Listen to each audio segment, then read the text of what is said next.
if there was a theme for tonight's show, it's a celebration of an organization that we have done our best in our own little way here at the Coalition over the last few years to lionize. And of course, that is the American Civil Liberties Union, most particularly the Providence, Rhode Island chapter, headed by one of my favorite people in the world. That would be, of course, Steve Brown. The ACLU, because of its unique role in American politics and American jurisprudence and American civil liberties, often becomes the, I will say, the political pinata of the moment, if you will. Folks love to hate it until one day they wake up and suddenly they need them. Regardless of your political affiliation, your religious, your ethnic background, at some point or another, I would argue that most American lives have been impacted, affected in a positive manner by a case that was advocated for by the American Civil Liberties Union. We believe in this organization here. On a personal level, as I've told regular listeners over the past few years, my political life was impacted by the writings of a gentleman named Nat Hentoff, back in a newspaper called The Village Voice, some would say the grandfather of all independent media here in this country. Nat Hentoff both reveled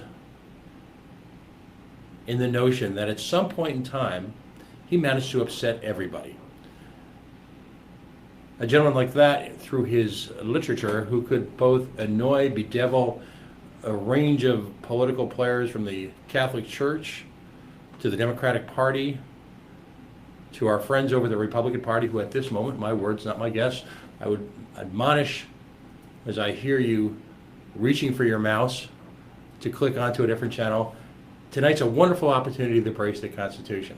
As we like to say in the Coalition, the Constitution is a wide world of testaments to the civil liberties of the American public. The Constitution goes beyond the Second Amendment. There's a number of fascinating areas that one can study beyond the Second Amendment. By the way, an amendment that we endorse and support wholeheartedly here in the Coalition. But the ACLU has impacted in its history literally every facet of American life. And particularly here in Rhode Island, where over the last few months, seemingly every municipality, our state government, some of its quasi-agencies, seem to continually run afoul of them. I thought it important tonight to bring on a number of what I'll call my heroes of civil liberties. No one embodies that more than my guest joining us tonight, and that is, of course, attorney Tom Lyons. He is a partner in Strauss, Factor at Laing Lyons, a firm practicing corporate litigation here. Product liability defense, I'm told. Who in his mild-mannered days routinely inhabits a courtroom on behalf of a number of business issues. But, if you will, much like Superman, seems to have found perhaps the one telephone booth left in Rhode Island, maybe it's behind the Garrity Center, and changes into what I'll call one of Rhode Island's heroes of civil liberties, a super lawyer, if you will, willing to advocate on a wide range of issues over seemingly an entire career. When it got out to one of my Republican conservative friends that Attorney Lyons was going to be appearing this evening, he texted me this morning and said that he was the attorney of the ACLU of the decade. Such is the stuff of what we need here in Rhode Island. It's not enough for us to posture politically, to get enraged, to obsess on social media. We need people to take the battle to where it counts most, it would seem, in American politics today, and of course that is the courtroom. So without further ado, I would like to introduce Attorney Tom Lyons. Welcome to the Coalition for the first time. Thank you. Thank you for joining us. You are a graduate of Colgate University, Case Western Law. The first questions I ever ask whenever an attorney, a cooperating attorney on behalf of the ACLU appears on the show or by phone, and thank you for coming down today. Number one, what type of lawyer, if you will, does Case Western turn out? And at what moment in your young legal life did you decide that you wanted to advocate on behalf of civil liberties? I think Case Western turns out all different kinds of lawyers. I had the fortune to have a terrific instructor in litigation named McElhaney, who was one of the foremost instructors on the topic, and so I had a great course with him on it, which is how I got into wanting to do litigation. In terms of doing civil liberties type work, it actually started out when I was very early in my career at a different firm. Another lawyer who was with the firm, who's now also someplace else, named Howard Merton, had gotten involved in a case, and he wrote me into helping him out on the case. Right. And it's just been one case after another since then. Let's talk about the relationship, if you will, because it's important let's dispel a few urban myths, first of all. You are a volunteer cooperating attorney, as it's been described in litigation, on behalf of the ACLU. Now, and again, I'm not an expert. I literally try to play one on the radio, so please feel free to correct me where I'm wrong, because there seems to be, despite its huge presence in the landscape of Rhode Island life, there still seems to be a lot of confusion about the role the ACLU plays. So, first of all, the ACLU technically doesn't sue anyone, correct? There is a plaintiff that you folks represent. Correct. What happens is people will come to the ACLU or they're directed to the ACLU. We've done it both ways. The ACLU decides that they have a worthy case and it contacts one of their cooperating attorneys, and then there's an agreement reached among the three, the ACLU, the client, and the cooperating attorney, as to how to proceed. But the client is the client. We represent the person who is in need. There are occasions when the ACLU itself is a party to the lawsuit, depending on what the circumstances are, and our office has handled some of those cases. But in most of them, it is an individual or individuals who are, in fact, the plaintiffs in the case. Because ultimately the challenge is when bad law is passed and signed into effect, it's not enough, or there is really no opportunity usually for a lawsuit to be engendered right away. Someone actually has to prove that they've been harmed. And so then, in a sense, and there's a term that I don't like to hear, but we'll just say for once, there's the accusation out there that the ACLU is posturing and going victim shopping. Now, that couldn't be further from the truth, correct? I mean, all of the cases in which I have been involved, there was someone who had contacted the ACLU looking for help. In a couple of them, someone had contacted us directly, and we had said, you may want to talk to the ACLU, and then Steve Brown gets back in touch with us and says, we're going to, represent Mr. So-and-so or Ms. So-and-so, and we'd like to retain you as the attorney to do so. Right, and this is important because in a situation that we've discussed on an ongoing basis over the last few weeks, and actually featured Stephen Brown and Steve DeSoy of the Rhode Island Medical Association, there is a situation where Gina Raimondo signed into law legislation that allowed for warrantless searches of the Rhode Island State Prescription Medical Database. Now, the challenge there is that in order for us, and I say us, but in order for the ACLU to challenge that law, we have to find, as a group of activists, someone who's been, at some reasonable level, it can be proven that they've been harmed by that. Correct. And that's often the biggest challenge, because there's a lot of, my words, not yours, a lot of junk law out there that can be nefarious, but at the same time, you simply can't, despite all public opinion and late night commercials to the contrary, you simply can't traipse into court and just announce you're suing someone just because you feel like it, can you? Correct. You have to have what they call standing, which generally means that you have a specific articulable interest in the legal controversy. Right. So, without trying to put you on the spot with regard to any specific case or specific, and there's a case at hand that we're going to be discussing in a few minutes, but in general, is Rhode Island particularly adroit at generating bad law that seems to keep Mr. Brown and his staff occupied on nearly a full-time basis, around the clock, 7/24? Because when I looked at some of the towns that have been party to challenges that we're going to discuss later on tonight, when I look at just the cases that we've covered here in the coalition, whether it be Smithfield trying to pass its own medical marijuana program, despite the fact that one clearly exists in law. You look at the situation with UHIP. You look at the situation that we're going to discuss tonight. You look at the panhandling law. You know, on and on and on, going back years, for which, again, it would appear that there is substantial precedent, for lack of a better term, as a non-lawyer, that exists that would speak to these city councils and mayors, and in some case governors, that this is madness. I will be honest with you, I don't know that Rhode Island is any more likely to generate bad law than a lot of other states. I think the difference in Rhode Island actually is that Steve Brown has available a large number of attorneys who are willing to act on behalf of the ACLU and its clients. And that's why there seem to be so many of these kinds of cases here. I think in lots of other states, there's probably a similar amount of dubious law, but fewer lawyers who are willing to get involved. So it's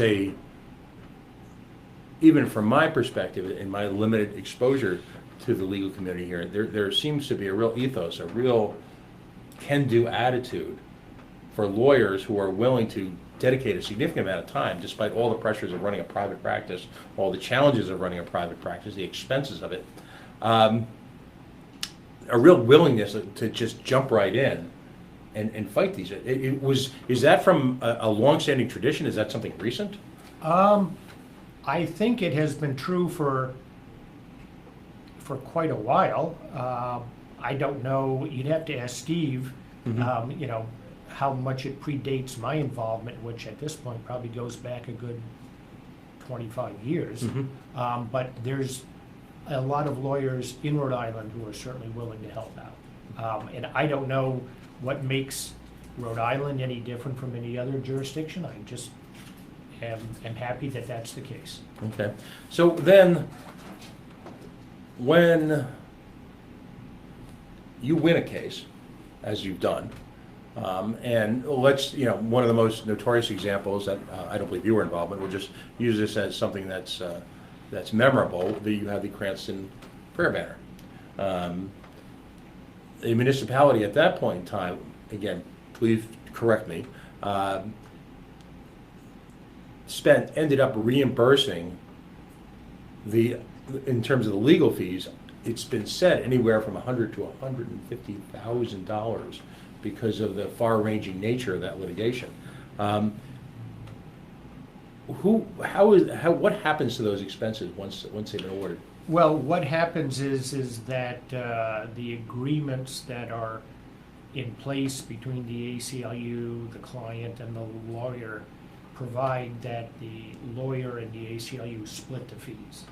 So that part of it goes to the lawyer and part of it goes to the ACLU to help with its expenses of running its operations. Right.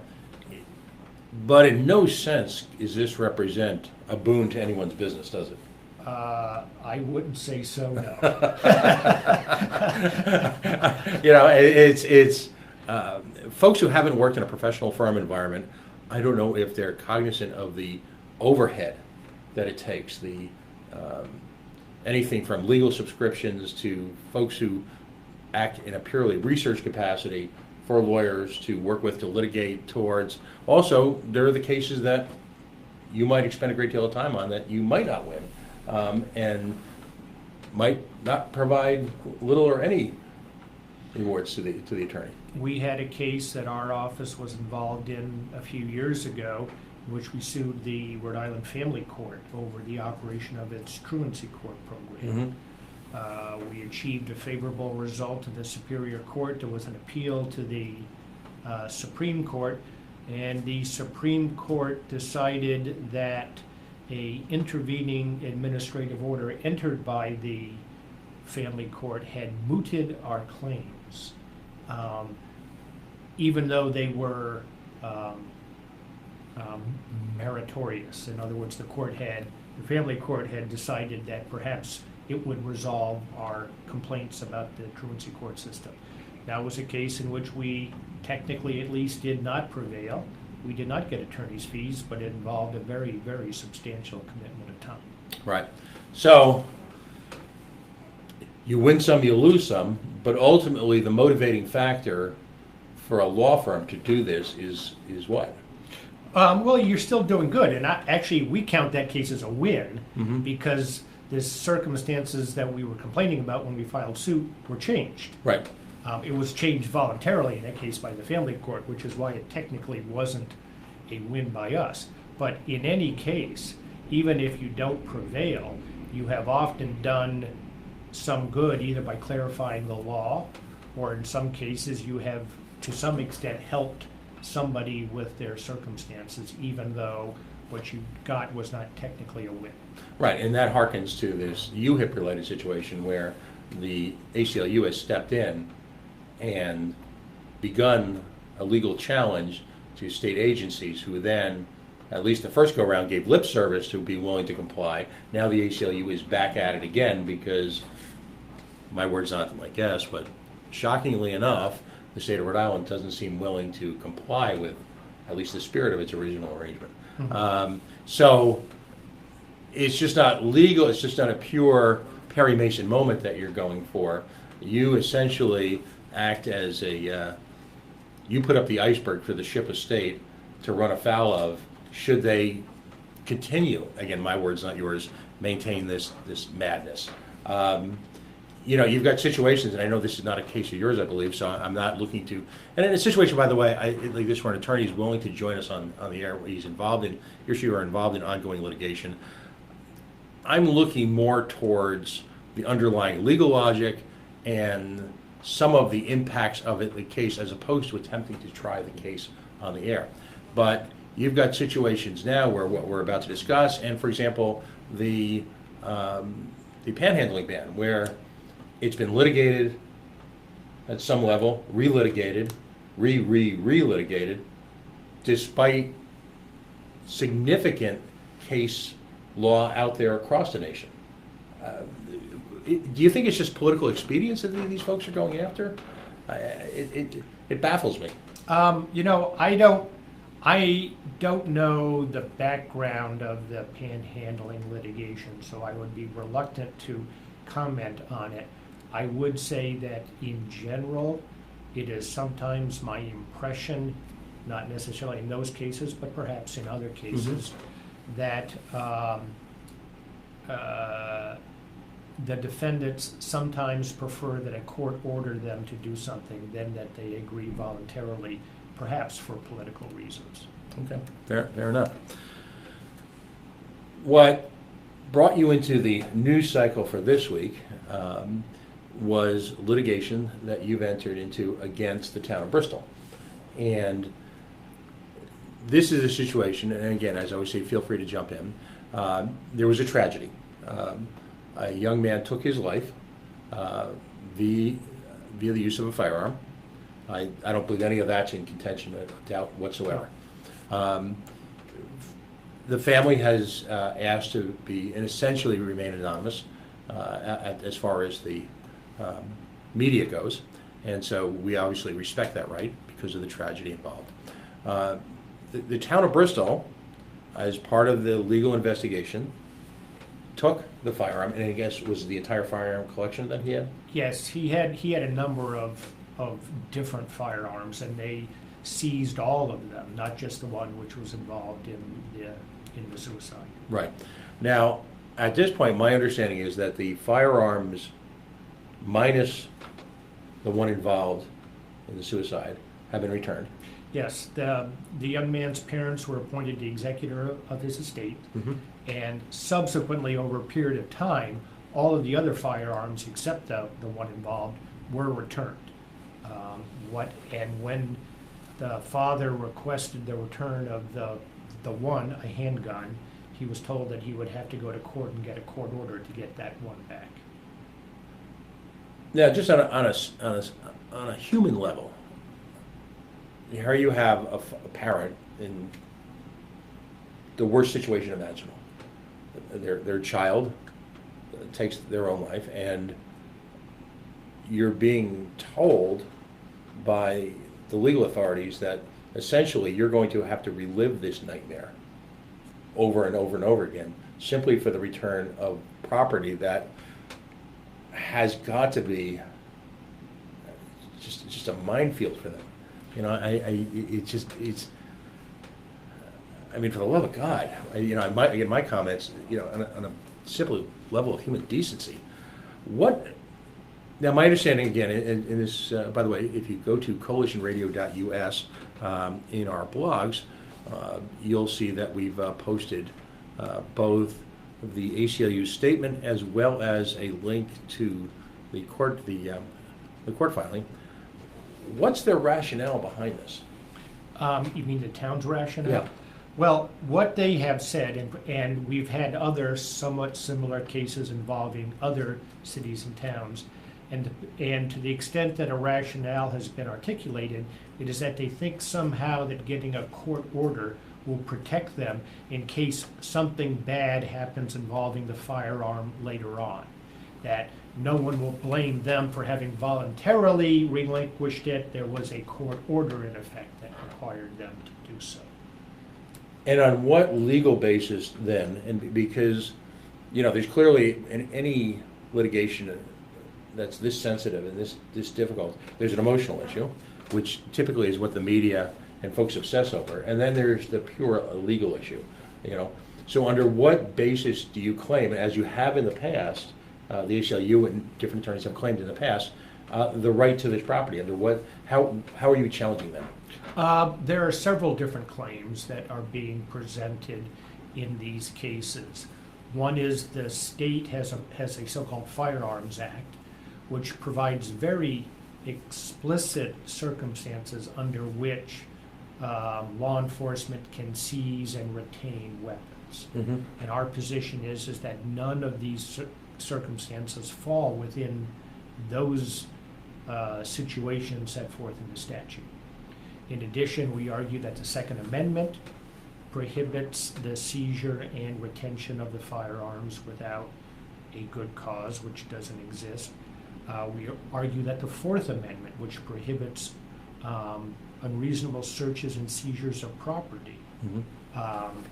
it is also violated by these procedures. And finally, we say that the 14th Amendment involving due process is violated where the towns do not provide some sort of procedure to get the firearms back short of going to court and getting an order. So if you're an amateur civil libertarian like myself, you've hit 3 out of the big 4. Okay. Pretty much in one filing. All that's missing is the First Amendment. Yeah. This being Rhode Island, I'm sure that'll come up at some point. Let's split off for a second. A question I often ask attorneys who are involved in civil liberties cases: is the Fourth Amendment, is it my imagination again, or is the Fourth Amendment under siege in this nation? Well, that is an interesting issue, and one of those important issues comes up in this case. Not necessarily in this case yet, because we've only just filed a complaint, but in some of the other cases we've had, the argument has been raised that there's an exception to the Fourth Amendment known as the community caretaker function, Okay. which the police claim, which allows them to seize property even when there's not a crime, if it is for the sake of protecting the public or the person Mm-hmm. or the person involved. This is a very, very hot issue in Fourth Amendment jurisprudence right now. It has never been expressly addressed by the state of Rhode Island's courts. Mm-hmm. So in fact, we may see whether or not that happens here. My hope is that the state of Rhode Island would take a very jaundiced view of this, Mm-hmm. or at the very least, only permit it to be applied in very narrow circumstances. Because otherwise, it's the exception, as the academic critics have said, swallows the whole. In other words, if any time the police feel that it's in the good of the public that they seize Mhm. property, then they can seize property, and then the whole need to go get a warrant goes right out the window. Where does I'll call this a legal attitude, where does this spawn from?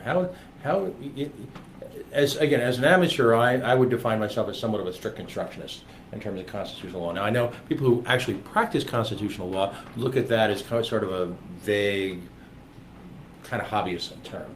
But how does a concept like that rise up? Well, it rises up because the police, in a few perhaps genuine circumstances, need to do something with someone's property, but perhaps may not have a good time to go to court to get an order. Right. The most generally accepted sort of circumstance, or the one that doesn't seem to engender any litigation, is when, for example, there's a abandoned vehicle on the highway, Mm-hmm. and you want to move the vehicle so that it doesn't cause Right. a car accident or something like Mhm. that. In that case, the police may take it into their custody to remove it from the highway and put it someplace. And then the owner can come back and get it at some time in the future. They haven't gotten a warrant, but maybe they felt like Right. they couldn't in the circumstances. That's the most commonly accepted example that I'm aware of for this function. So that's the moral equivalent, if you will, of not shouting fire in a crowded theater for the First Amendment. That, these real world sort of anachronistic occasions happen, but from that spawns an entire school of thought. And in fact, as I said, there have been quite a few occasions on which the police have seized other property not involved in a criminal investigation, no crime ever charged, and have said that they had to do it due to their quote-unquote community caretaker function. So there's a lot of litigation around the country about this. Now, is the entire concept of a warrant under attack in this country? Well, I would say that there are more circumstances in which that is an issue, and in fact, just recently, the Rhode Island Supreme Court issued a decision, Mm-hmm. State versus Terzian, in which and when I say recently, I mean this past June, in which they threw out evidence in a criminal conviction because the police had seized, coincidentally, a firearm Mhm. from a residence without a warrant, and the Rhode Island Supreme Court held that there was no exception which justified them seizing the firearm without a warrant, and then overturned a criminal conviction as a result. And that, of course, is the logical extreme. That's how far this can be. If law enforcement takes it to that extreme, what's at risk? Because ultimately, the legitimacy of the conviction is not based on someone's actual guilt. In a sense, it becomes a process issue. And is that an example of the police simply looking beyond their responsibilities, or is that just happenstance? Well, there was an actual criminal investigation going on in that case. Mm-hmm. But what had happened is the defendant had been arrested and removed from the residence. And the police conducted a search, found the handgun, which became the subject of a criminal complaint, but they never got a warrant for it. And the Supreme Court said, once the defendant has been removed and there's no emergency situation that requires you to proceed without a warrant, there's no reason why you can't make a phone call, Mm-hmm. for example, get a warrant, Right. and then conduct a search. Right, and getting back to the state's prescription medical database, when Mr. Brown was on the show, he pointed out that there doesn't seem to be any hue and cry in Rhode Island that the bench is withholding warrants, is there? I'm certainly not aware of it, and in almost every city and town that I know of, they have municipal judges who are available by phone Right. that you can reach. The state court judges are available. I mean, their cell phone numbers, I understand, are known to law enforcement. Mm-hmm. They can be reached. So I am not aware of any circumstance in which it has been impossible for law enforcement to reach a judge to request a warrant. Now, Has it happened? I suppose it could have under some extreme circumstances, but I'm not generally aware that it's a problem. Right. So then, again, my words, one has to question then the motivation of law enforcement seemingly, and this is, by the way, this is, obviously with terrorism on a federal level, and then on a state level when it comes to these type of crimes, some of which, of course, one could construe that are victimless, what the state's obsession is with needing an ever-increasing reach for warrants without the safety net, if you will, of a judge involved. Again, it baffles me. Well, I don't know that I could speak to the issue of the requirement or why it's not being adhered to. I would imagine the reasons could be very numerous and different. Folks, if you're just joining us, Attorney Tom Lyons, who is one of our heroes of civil liberties, he's a cooperating attorney on many levels with the American Civil Liberties Union here in Rhode Island, is joining us live in studio here at Coalition Radio Broadcast Headquarters, 90 Weybosset Street, Providence, Rhode Island, at the Go Local Live Media Center. We're discussing both a specific case, a case in which the ACLU has engaged with a plaintiff in a lawsuit against the town of Bristol for, in the ACLU's position, a violation of the Second, the Fourth, and the 14th Amendment regarding Second Amendment rights, illegal search and seizure, and due process. We are, in this segment, of course, sponsored by our friends at iServices LLC. Computer networking, computer software, virus detection, server maintenance, internet marketing, SEO needs.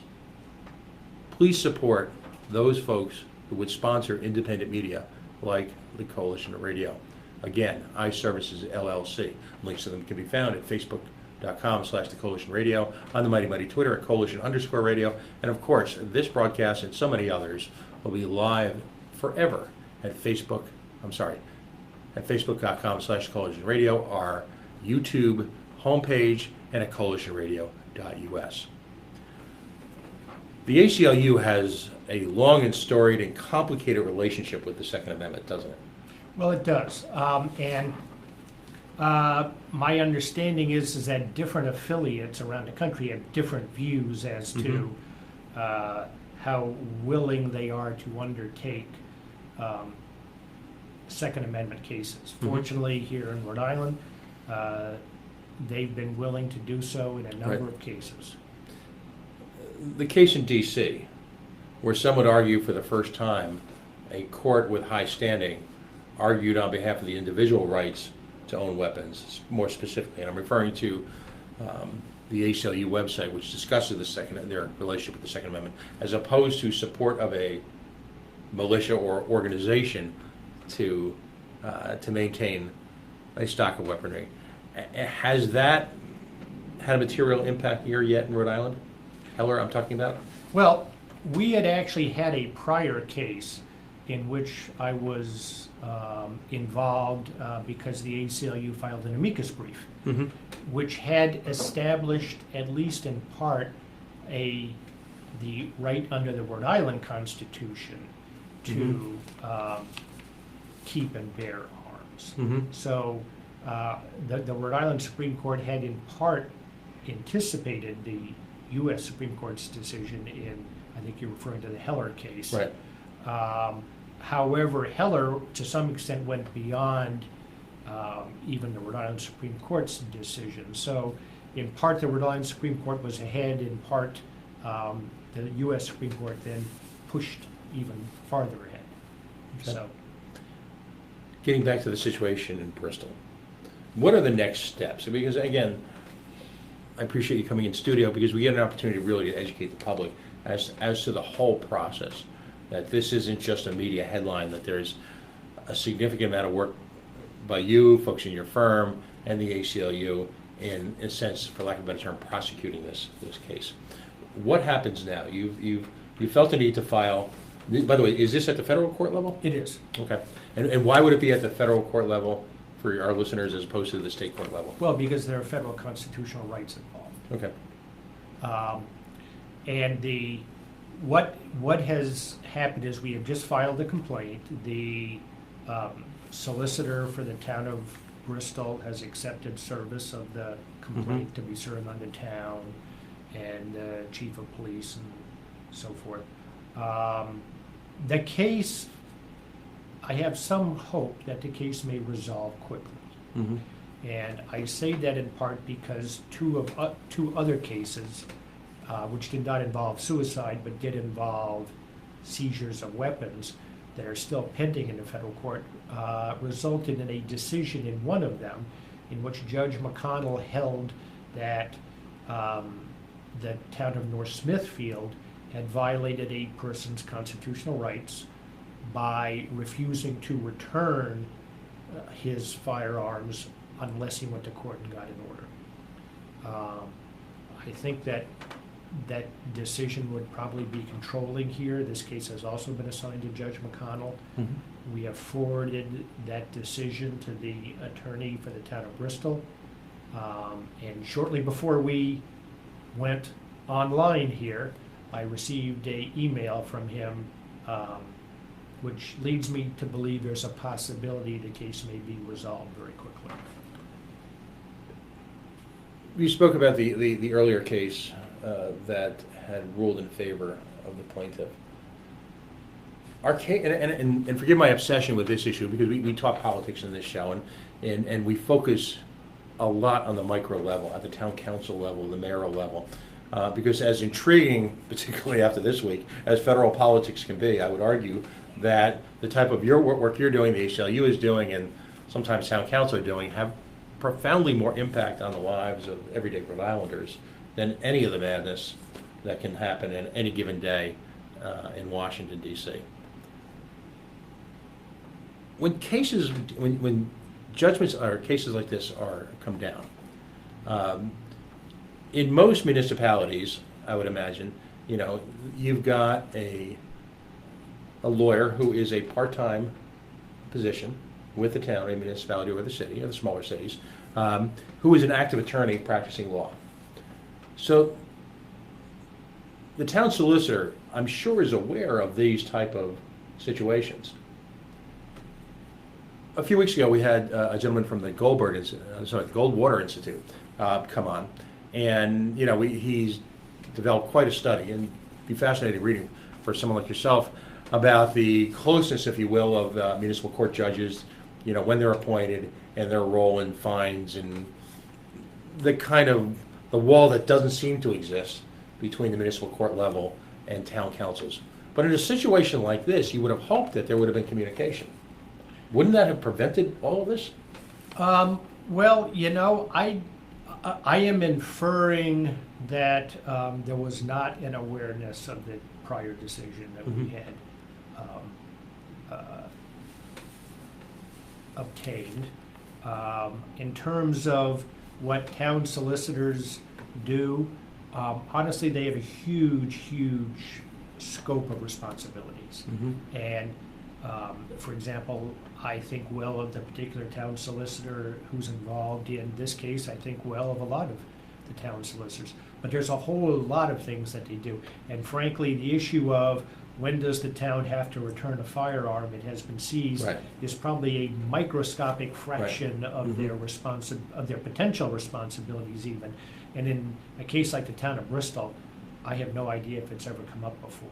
I mean, on a day-to-day level, they're probably more involved with zoning issues, other land use issues, school issues, that sort of thing. So this is for most town solicitors, I would think a very unusual issue. Right, and I don't want to impugn them, because many of them work, despite all the cronyism that's sometimes alleged in these situations, because town politics are often very much too close. Many of these folks, again, work very long hours for really a stipend. Again, there aren't great riches to be made being the town solicitor for a town like Cumberland or Smithfield or things like that. It's very often, if the people are politically involved, they're doing this, I think, extending their participatory role in government. So I take the high road on that. But would you recommend at this point some type of I don't know, get all the town councilors in the state into the dunk and having some type of constitutional intervention? Well, we have attempted settlement of the two other cases that preceded this one in federal court. And quite frankly, part of our hope was, and the hope of the judge who was involved in the settlement discussions, was that it would lead to a agreement that would constitute the basis for other cities and towns to handle a similar situation. Mm-hmm. Unfortunately, those discussions were not successful. But yes, this is a situation which does need to be addressed, because it is becoming increasingly apparent to us that it's not that they're not isolated, in the sense of there are a number of cities and towns which engage in these sorts of seizures. Right. But is that also a function of the high level of control local police chiefs have over the firearms permitting process in general? Actually, permits have nothing to do with this. All of these. But I mean, that feeling of control that they have over that area. Well, you know, it may well be that the police chiefs like to have no pun intended, a handle on the firearms in town. Mm-hmm. But none of the firearms in the cases we've handled have been, for example, assault rifles or anything like that. They've all been handguns or shotguns. In one case, it was a black powder muzzle loading, rifle. Right. That a musket? Yeah, just about. Right. Which had been seized. So I do not understand the reluctance of the police to return legally held, appropriate firearms to people. Mm-hmm. Are you involved in any other issues right now in terms of litigation or negotiation, publicly at least, that you can talk about in terms of the ACLU? Just those. I've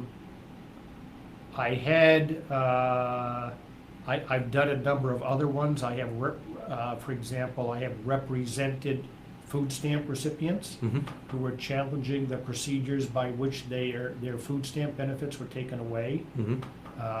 I have challenged people who were denied driver's licenses, for example, and the due process procedures by which they were denied driver's licenses. Right. So there have been a number of other cases. Right now, the only ones that I have with the ACLU are these three cases involving the seizure of firearms.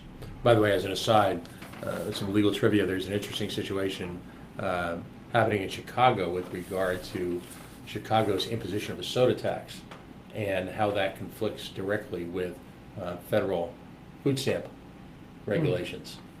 And again, this is, in this case, I've got to believe that was completely unforeseen.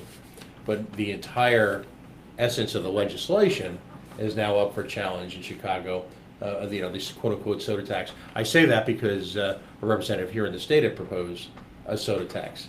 And the first question in my mind came up in reading this. I'm wondering if, by the way, because it seems like, and I empathize with folks who run municipalities, because the level of, I'll call it, my words, legal interference in the day-to-day runnings of a town and a city have got to be astonishing. Tentacles everywhere. And so your ability to trip over these type of issues has got to be profound. And the exposure in terms of legal fees. But at the same time, and we've got a mayor in this state with regard to, and I'm not going to ask you to comment on this, but the mayor in the state who has sworn that he will take the panhandling law to the Supreme Court if necessary. And what I will ask you is, in general, as a rule of thumb, what type of costs can a municipality incur running up this style of legislation? Well, obviously the cost in any kind of civil rights litigation can be extensive depending on how far Mm-hmm. the case goes. Hundreds of thousands of dollars, perhaps Mm-hmm. more. If I recall correctly, The District of Columbia ended up paying attorney's fees in excess of $1 million because they lost the Heller case. Whether or not you do that obviously depends on whether or not the elected official believes he has the popular support of his town or city to pursue the litigation. Right. And if the voters feel strongly enough about it, I guess that's a mandate to do that, even if it turns out badly. Right. And it's interesting because of social media and because of independent media now, folks are ordinary taxpayers, if you will, are coming to terms with the cost, and again, my words, not yours, what I'll call this vanity-style legislation that seems to be everywhere. Folks all of a sudden are getting a grip on that. They're no longer taking the curveball that their elected officials are throwing at them and just going along with it blindly. I think folks are starting to understand, particularly in an era where municipal budgets are so strained, where schools are going largely underfunded, some would allege, in a variety of communities. The notion of going out and spending hundreds of thousands of dollars to support this, what I'll call vanity legislation, is finally being recognized. And I think folks are starting to challenge not only the underlying notions or the constitutional issues, but I think folks are coming to terms with the practical issues here involved. And that was one of my goals tonight, was to really just kind of break down the process. If the folks in Bristol essentially, and I don't know if the term consent decree is that appropriate in this use? I mean, if they agree to walk away, is that at this point you've already got Rhode Island? I would say that would depend, and that would also involve a discussion with our clients about how they want to proceed. The original weapons case that we had way back when involved the city of Cranston, and in that case, the client was perfectly happy just to get his weapons back, and there was a reasonable but small financial aspect of the settlement too, in which he received some money and some attorney's fees were paid, and that was the end of it. However, the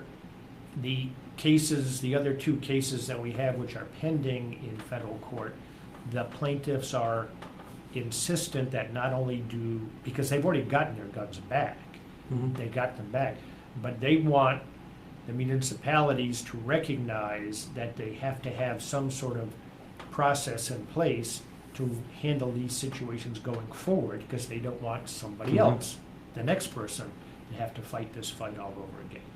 Whether or not the town of Bristol, what approach they will take, what approach our clients would take in that circumstance where the gun is returned now, I'm not sure. So I'm not going to predict which way that will go. When you look at all the cases we've discussed tonight, if there were no ACLU, what is the likelihood in your mind that many of these would ever have been heard or ever seen the light of day? I would have to say that most cases that the ACLU handles would probably not see the light of day, because a lot of them are not going to result in big financial awards, so there's not a financial incentive for lots of attorneys to handle them. The ACLU acts as for lack of a better word, a clearinghouse to have these kind of cases come in. They sort through which ones they think are meritorious. If they find ones that they think are meritorious, then they begin contacting their roster, if you will, of cooperating attorneys and ask them to handle them. So a lot of these cases probably would not go to court without the ACLU's involvement, because the only thing that you might get out of it is an attorney's fee award if you're successful. Right. And that's often not much of an incentive for many attorneys, because as you have noted, you can lose and then you get nothing. Right. So. And invested in some cases hundreds, if not thousands of hours in some of the more complex issues. Fair enough. The ACLU, I would argue, and I'm not an attorney, but I would argue in the court of public opinion, in the absence of the ACLU, and I'll use one of my favorite Jimmy Stewart movies as an example. It's a Wonderful Life. I would argue that life in these United States, in a place like Rhode Island, where you have, and I think it's very often it's good people just unaware of the legal ramifications of the decisions they make at the city and government level. I'm not here to demonize them in any way, but I think life would be measurably different, and we'd be far poorer if we didn't have this type of truly independent watchdog agency advocating on behalf of just plain folks. It would be, you would have government run amok, you would have people suffering under some of these bad laws, and going forward, as we continue to challenge things like the war on drugs or civil asset forfeiture, if the ACLU is in there, and individuals like yourself willing to give so much of yourself, the cavalry isn't sitting around the corner, are they? There's no one waiting to do things because it's the right thing and face these sort of overwhelming odds, both logistically, financially, and quite honestly, intellectually. What would we do? I don't know. The analogy that occurs to me, to use a different movie, is that of Atticus Finch in To Kill a Mockingbird, and in which the attorney is in that case appointed, but willing to undertake a unpopular cause, Right. In the hopes that it results in a greater good. And while I think there are, as we have discussed, quite a few attorneys in Rhode Island at least who are willing to do that, it's the ACLU which coordinates that activity and really helps make it possible by putting the client in touch with the lawyer. There you have it, folks. Folks, Attorney Tom Lyons, one of our heroes of civil liberties, a cooperating attorney currently involved in litigation with the town of Bristol, but just another chapter in his ongoing efforts, as so many lawyers have done, and we've had a number of them on the show, advocating for your civil liberties. I'll put up a post I haven't run in a while, which is called Why You Should Join the ACLU. It's an interview we did a couple of years ago when we were back on WPRO with Stephen Brown, when we talked about the history of the organization, some of the cases from all sorts of political sides that they've taken over the years, both here and nationally. And I would challenge you to put down what your preconceived notions, your biases, your frustrations, and really address the issue really as a function of individual citizenship and liberty. Because that's what they need to be successful. They need all of our support, just so that they have the framework, the structure to be a clearinghouse, to be a support system for cases just like this. Thanks again, and congratulations for all the work you've done. Well, thank you very much. All right. Thank you for having me here. Folks, we're going to take a quick break right now. You are listening to the Coalition on the Worldwide Coalition Radio Network. Outrage, porn-free, civilly disobedient media, broadcasting here at 90 Way Boston Street in the city we love, Providence, Rhode Island, the naked city, the city of 1,000 stories. We're going to tell a couple of more tonight. We've got another attorney on the line who, and again, folks, forgive me, I'm running a little late tonight, running a little bit long, but indisputably, I think you'll agree that the type of conversation offered by Attorney Lyons is certainly well worth it. CoalitionRadio.us, Facebook.com/The Coalition Radio, on the mighty Twitter at Coalition_radio. And of course, there's our apolitical, anti-crony capitalist, anti-Pawsock Stadium at Pawtucket is Home. We hope you'll follow all of them. www.fightthestadium.com. Go to that site. Please sign a petition. Please consider becoming an activist in the fight against corporate